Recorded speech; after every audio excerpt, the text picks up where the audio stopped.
ज्यादा जानकारी के साथ संवाददाता कोमल यादव हमारे साथ जुड़ चुके हैं। कोमल, देखिए, अब इस पूरे मामले को लेकर राजनीति शुरू हो गई है। हालांकि जांच पड़ताल की बात भी कही जा रही है, अफसरों को निर्देश भी दिए गए हैं, लेकिन अब तक क्या कोई कार्रवाई शुरू हुई है? देखिए, ये बाबूलाल खराड़ी हैं, केंद्रीय ये यहाँ के राजस्थान के जनजातीय मंत्री हैं और उनका आज सिरोही आना हुआ था और यहाँ जनजातीय छात्रावास है उसका वो निरीक्षण करने आए थे। एनडीटीवी ने इनसे बातचीत की और जब इस मामले पे पूछा कि भाई जो जनजाति क्षेत्र होते हैं वहाँ पे सरकार काफी गंभीर होती है उनकी योजनाओं को लेकर के, बच्चों को लेकर के, और इतना बड़ा एक लापरवाही का मामला आया है, तो आप लोग मतलब इसमें ये सरकार क्या कर रही है? तो उन्होंने साफ तौर पर कहा कि जो अब तक रहा है कि क्यूआर कोड न जारी होने के कारण इन बच्चियों को नहीं दिया जा सका है, हम 1 सप्ताह के अंदर ही इस पर कार्रवाई करते हुए और सारी स्कूटी बच्चियों को वितरित की जाएगी और जो दोषी अफसर होंगे उन्होंने उनके खिलाफ कार्रवाई की जाएगी। साथ में उन्होंने एक पिछली सरकार पे हमला भी बोला कि पिछली सरकार का जनजाति से लेने कोई नाता नहीं रहा है, वो लोग को नाम लेते रहे हैं, लेकिन हमारी सरकार आई है तो हम इसके प्रति गंभीर हैं और इस पर हम तुरंत कार्रवाई करेंगे।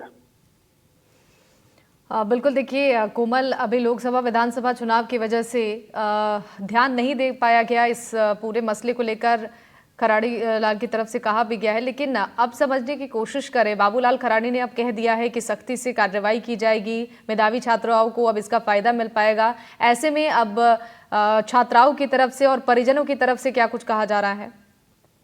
देखिए, अब निश्चित तौर पर इनके बयान के बाद अब जो बच्चे हैं, जो बच्चियां हैं, जो उनके परिवार के लोग हैं, निश्चित तौर पर उनमें उम्मीद की किरण आएगी और लोग खुशी का माहौल होगा कि जो बच्चियों को मिलना चाहिए, जो इंतजार कर रहे थे, निश्चित तौर पे अगर सब ठीक ठाक रहा, इनके बयान सही होते हैं तो उनको मिलेगा, तो इसमें प्रसन्नता अवश्य होगी।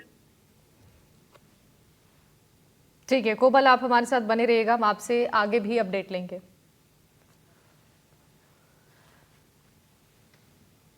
तो इस पूरे मामले को लेकर राजकुमार रोत की तरफ से क्या सवाल उठाया गया है, सुनाते हैं आपको।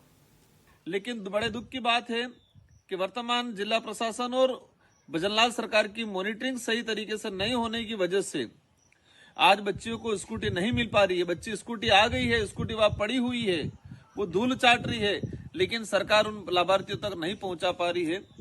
तो मेरा विशेषकर सरकार से यही अनुरोध है कि पार्टी प्रचार में कम लग के राज्य की जो योजना है उस योजनाओं को धरातल पे लागू करें और विशेषकर स्कूटी योजना में जल्दी से इसका समाधान कराए। और जो जिम्मेदार अधिकारी हैं, जिन अधिकारियों की लापरवाही की वजह से आज स्कूटी जंग खा रही है, बालिकाओं को लाभ नहीं मिल पा रहा है, इन अधिकारियों पे कानूनी कार्रवाई हो।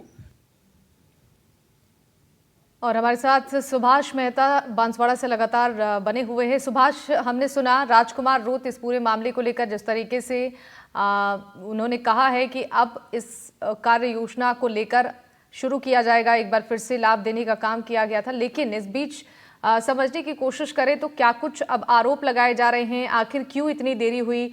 मेधावी छात्राओं को इस योजना का लाभ क्यों नहीं मिल पा रहा था? सरकार का दावा है कि चुनाव आने के कारण से ये वितरण करने में देरी हुई, लेकिन कहीं न कहीं विभागीय लापरवाही सामने आ रही है, क्योंकि स्कूटी वितरण के लिए वित्त विभाग की ओर से क्यूआर कोड जारी होना था।